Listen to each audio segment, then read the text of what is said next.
যাচ্ছ?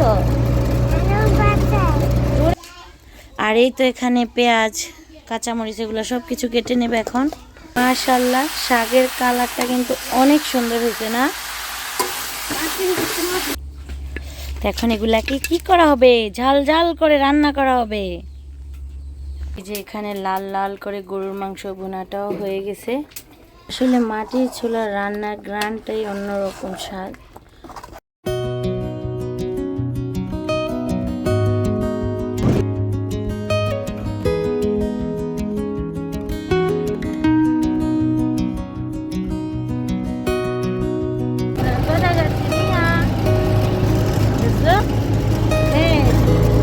কোথায় যাও? কোথায় যাচ্ছ? বলো। নানুর বাসায়। আমরা কোথায় যাচ্ছি? নানুর বাসায়। আমরা সবাই মিলে নানুর বাসায় যাচ্ছি, তাই না নিশু? ওকে। তোমার কি ঘুম আসে? তাহলে কি আসে?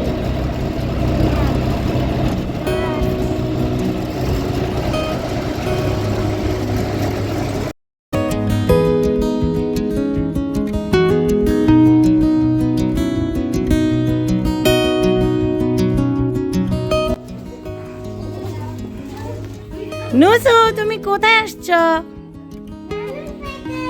নানুর বাসায়। ইয়ে, নুসু নানুর বাসায় আসছে নাকি? জুতো খোলে না, না জুতো নিয়ে যাও, জুতো নিয়ে যাও।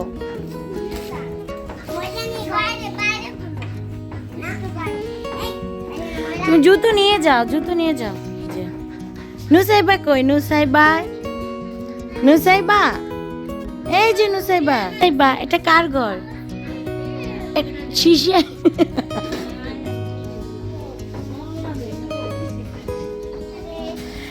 এইদিকে লাল শাক সিম দিয়ে ভাজি করব। তো বাবার বাড়িতে আসতে না আসতেই রান্নার কাজে ভর্তি হয়ে গেলাম। তো আমি যখনই আমার বাবার বাড়িতে আসি আমারই হচ্ছে গিয়ে রান্না করতে হয়। তো এই যেখানে লাল শাক দিয়ে সিম দিয়ে রান্না করব। তো আজকে বাড়িতে মেহমান আসবে, এই জন্য হচ্ছে আজকে অনেক কিছু রান্না করা হবে। তো এদিক দিয়ে এই যে সালাদের জন্য টমেটো, শসা, কাঁচামরিচ এগুলো কাটা হবে। আর এখানে হচ্ছে এটা ইলিশ মাছ, তো ইলিশ মাছগুলো কাটা হবে। আর এই তো এখানে পেঁয়াজ, কাঁচামরিচ এগুলো সব কিছু কেটে নেবে এখন। পরেই তো এখানে হচ্ছে গরুর মাংস রান্না করা হবে। তো গরুর মাংসটা একবারে মেখে তারপর কুকারে বসানো হবে। তো এই যে এখানে সব ধরনের মশলা দিয়ে কুকারে তারপর মাংসটা আর কি মেখে এখন বসিয়ে দিবে। আর এই দিক দিয়ে হচ্ছে মাটির চুলায় ডিম সিদ্ধ করা হচ্ছে। তো এখানে মাটির চুলায় ভাত আর ডিম সিদ্ধ বসানো হয়েছে। আর এই দিক দিয়ে হচ্ছে ছোট মাছের চচ্চড়ি রান্না করা হবে।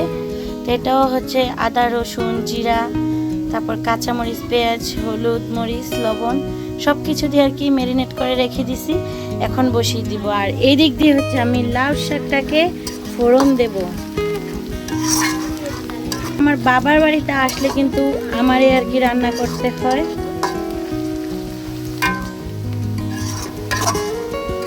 তো আমি জানি না আমি কতটা ভালো রান্না করতে পারি, তারপরে সবার আমার হাতে রান্নাটাই পছন্দ হয়, তাই সব জায়গায় আমাকে আর কি রান্না করতে হয়।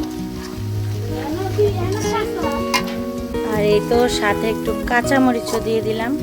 তো পেঁয়াজটা যখন ব্রাউন কালার হয়ে আসবে তারপরে এর ভিতরে হচ্ছে লাল শাকটা দিয়ে দেব।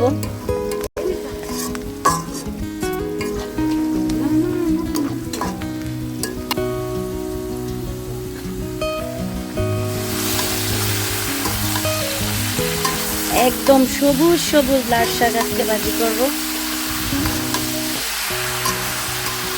আর এই শীত এখন কিন্তু অনেকটা শীতের আভাস পড়ে গেছে। তো শীতের সময় কিন্তু এই যে সিম দিয়ে লাল শাক ভাজিটা কিন্তু অনেক ভালো লাগে খেতে। আপনাদের কার কেমন লাগে জানি না, আমার কাছে কিন্তু অনেক ভালো লাগে। মাশাআল্লাহ, শাকের কালারটা কিন্তু অনেক সুন্দর হয়েছে না? তো আজকে যেহেতু মেহমান আসবে যেহেতু অনেক রান্না বান্না, তাই মাটির চুলায় এবং গ্যাসও রান্নাটা বসিয়ে দিয়েছি।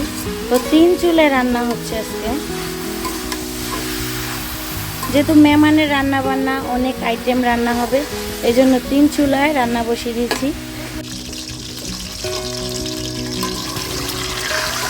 এই যে ডিমগুলো এখন ভেজে নিচ্ছি।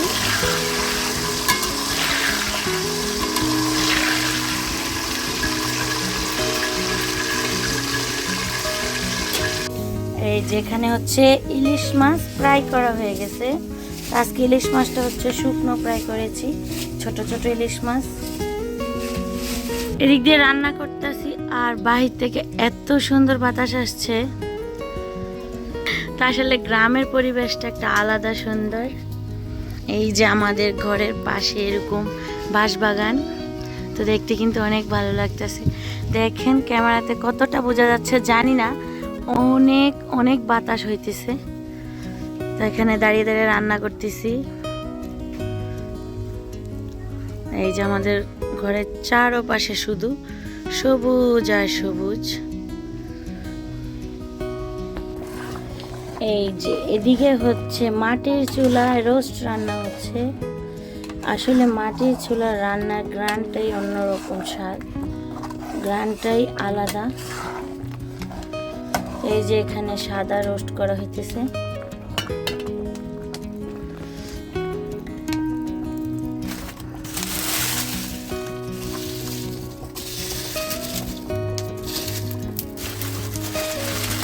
এই পাতার মর্মর শব্দটা আপনাদের কাছে কেমন লাগতেছে বলেন তো? আমার কাছে তো অনেক ভালো লাগতেছে, পাতার মর্মর মুচমুচে শব্দ। এই যেখানে মাটির চুলায় রোস্ট রান্না হচ্ছে আর ওই পাতিলে হচ্ছে ভাত রান্না হইতেছে। তো আপাতত আমাদের সবকিছু রান্না বান্না শেষ। যে এখানে লাল লাল করে গরুর মাংস ভুনাটাও হয়ে গেছে।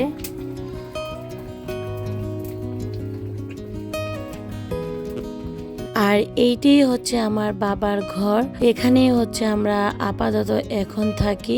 আর অপর সাইডে হচ্ছে আমাদের বিল্ডিং করা হইতেছে। তো এখনো বিল্ডিং পুরোপুরি কমপ্লিট হয় নাই, আপাতত কাজ বন্ধ আছে। তো এখন আমরা আসলে এই ঘরটাতেই থাকি। কান্না করতেছো? এই অংশটা হচ্ছে বারান্দা, বারান্দাতে ভাতের রেক, তার দিক দিয়ে হচ্ছে ট্রলি।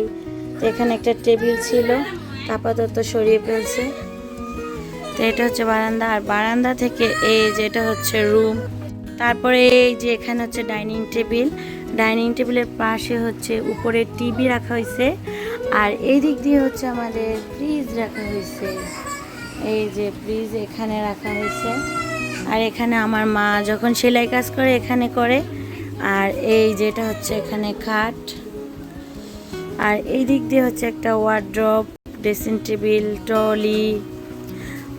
আর এই পাশটাতে হচ্ছে শোকেস, আলনা। তো এখানে 3টে আলমারি, ওই একটা, এই একটা, এই একটা। তো এখানে হচ্ছে 3টে আলমারি রাখা হয়েছে। ও না, তুমি পানি খাবে? আচ্ছা পানি খাও। তো এটা হচ্ছে আমার বোনের মেয়ে। আর এই তো এখানে পিছনে আরেকটা রুম আছে। তো এই যে একটা রুম, যে আমার মা এভাবে সংসারটাকে গুছিয়ে রেখেছে। যেহেতু আমরা এখন কেউই বাসায় থাকি না, আর আমাদের ভাইও নেই, ভাবিও নেই, কিছুই নেই। তা আমার মা আর বাবা একাই বাসায় থাকে। তো যেতটুক পারে ওইটুকুই আর কি গুছিয়ে রেখেছে। তুমি জামা পরছো? আঙ্কেল আসবে? আচ্ছা তুমি এখানে বসে থাকো। তোমার বেবি কোথায়? বেবিকে কোলে নাও, বসে থাক। এই দিকে হচ্ছে আমাদের বিল্ডিং এর কাজ চলতেছে। তো এই দিকটাতে হচ্ছে আমাদের বিল্ডিং এর কাজ চলতেছে। তা আপাতত আর কি এই ঘরটাতে থাকা হয়।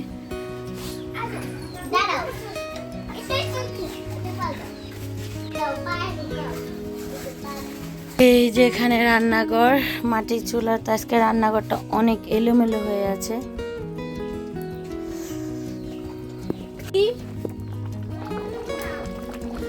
এই যে রোস্ট উঠানোর আগে একটু পেঁয়াজ বেরেস্তা দিয়ে নিচ্ছি। আর পেঁয়াজ বেরেস্তাটা দিলে কিন্তু রোস্টটার স্বাদ দ্বিগুণ বেড়ে যায়। এই তো আমার ফাইনালি রোস্ট রান্না হয়ে গেছে। তো ক্যামেরাতে সাদা সাদা দেখাচ্ছে, কিন্তু বাস্তবে কালারটা অনেক সুন্দর এসেছে।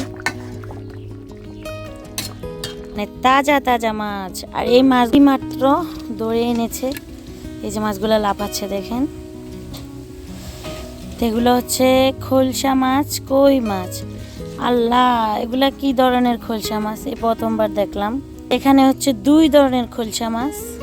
তা আগে গ্রামে যখন বাবা আর কি মাছ ধরে আনতো, তখন দেখতাম যে এই যে ব্লু কালার যে খোলসা মাছটা, ওটা দেখা যেত। এখনকার আবার খোলসা মাছগুলো দেখেন কিরকম, তেলাপিয়া মাছের মতো। এই মাত্র হচ্ছে আমার বাবা এই যে তাজা তাজা বিলের মাছগুলা ধরে এনেছে। আর এই মাছগুলা কিন্তু খাল বিল ছাড়া কিন্তু পাওয়া যায় না। তো এখন যেহেতু বর্ষার পানি আর কি বিল থেকে শুকিয়ে যাইতেছে, তো এই জন্য এই যে মাছগুলা পাইছে। তো এখন এগুলাকে কি করা হবে, ঝাল ঝাল করে রান্না করা হবে। তো এই যে মাছগুলো এখানে এখন রেখে দেব। থাক তোরা মাছ। এখন শুন, আপনাদেরকে দেখাই আমাদের পুষ্কনিটা কোথায়। তো এই যে আপাতত মানে বিল্ডিং এর সাথে এই কলটা বসানো হয়েছে। তো এখানে আর কি একটু গোসল করা হয়। তো এখনো বিল্ডিং এর সম্পূর্ণ কাজ বাকি রয়েছে। এই যেখানে আমাদের মেহেদি গাছও আছে। আমি পানি আনবো আমাদের পুষ্কনি থেকে। তো আমাদের ঘর থেকে কিন্তু পুষ্কনিটা অনেকটা দূরে, ওই যে দূরে আমাদের পুষ্কনি। আর এই যে আনারস গাছগুলা দেখছেন না, এই আনারস গাছগুলাতে কিন্তু আনারস অনেকবার ধরেছে। আর খেতে কিন্তু অনেক মিষ্টি, অনেক ভালো জাতের আনারসগুলা। আনারস গাছগুলা কিন্তু আমার দাদা লাগিয়েছিল। দেখি দেখি তোমাকে দেখি, এই যেটা হচ্ছে আমাদের পুষ্কনি। এখানে হচ্ছে সবাই মিলে গোসল করে। তারপরে এই যে দিকটাতে যাদের জন্য সকাল থেকে দুপুর পর্যন্ত এত কিছুর আয়োজন করলাম, তো সেই মেহমানই এসে পড়লো। এখানে হচ্ছে আজকে আমার ছোট বোনের জামাই, ছোট বোন, তার শাশুড়ি, তো তার জালের মেয়ে, তো ওরাই হচ্ছে আজকে আমাদের মেহমান আমাদের বাসায় এসেছে। যেহেতু ছোট বোনের জামাই বাহিরে থাকে, তো বাহিরে থেকে এসেছে দেশে, এখন হচ্ছে শ্বশুর বাড়িতে বেড়াতে এসেছে। আর এই তো আমাদের মেহমানরা চলে এসেছে। আর মেহমানদের জন্য কি কি খাবারের আয়োজন করলাম ওটাই আপনাদের সাথে আজকে একটু শেয়ার করলাম। তো আমার ভিডিওটি যদি আপনাদের কাছে একটু ভালো লেগে থাকে, তাহলে প্লিজ লাইক, কমেন্ট, শেয়ার করতে ভুলবেন না।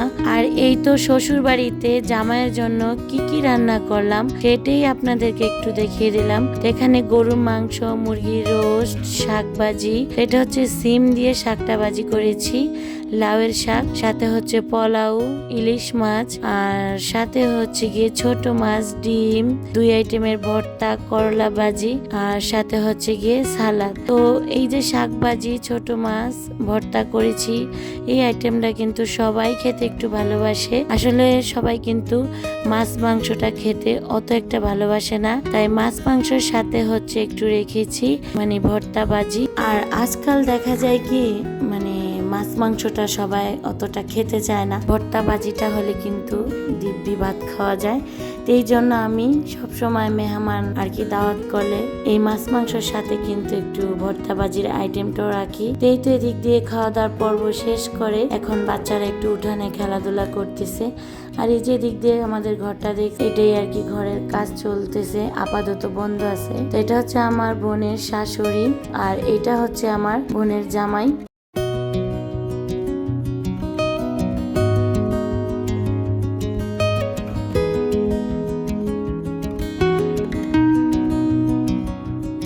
তারপরেই তো এদিক দিয়ে আমার মায়ের পক্ষ থেকে মানে আমার বোনের শাশুড়িকে গিফট করা হলো কাপড়। তো উনি পেয়ে আলহামদুলিল্লাহ অনেক খুশি হয়েছে, আর ওনার অনেক পছন্দ হয়েছে। তো বন্ধুরা, আমার একটু ঠান্ডার প্রবলেম আছে, তো কথা বলতে বলতে একদম ভিডিওর শেষ পর্যায়ে চলে এসেছি। তো ভালো থাকবেন, সুস্থ থাকবেন, আল্লাহ হাফেজ, আসসালামু আলাইকুম।